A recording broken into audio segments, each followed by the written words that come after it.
احنا دايما بنفتكر ان حروب مصر كان جوه حدودها، بس الحقيقه في جنود مصريين ماتوا بعيد قوي عن ارضهم في مكان اسمه شبه جزيره القرم. تعالوا معايا. روسيا في مواجهه الدوله العثمانيه، ومعاها بريطانيا وفرنسا.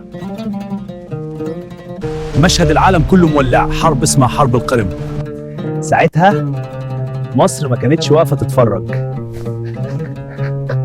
جنود مصريين سافروا آلاف الكيلومترات، مش عارفين الأرض ولا اللغة، بس عارفين حاجة واحدة، إنهم رايحين يحاربوا. وقف الجنود المصريين في الصف الأول. المعركة كانت عنيفة والهجوم الروسي كان شرس، وفي يوم واحد مئات الجنود المصريين وقعوا شهداء.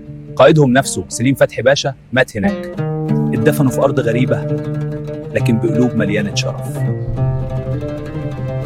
مقابرهم لسه موجودة لحد النهاردة في القرم، شاهد صامت على جنود مصريين راحوا يحاربوا وما رجعوش. قصة ما بتتحكيش كتير بس لازم تتقال، عشان دول كانوا مصريين وحاربوا وماتوا بعيد عن مصر بس باسمها. انتظروني كل يوم قصة جديدة.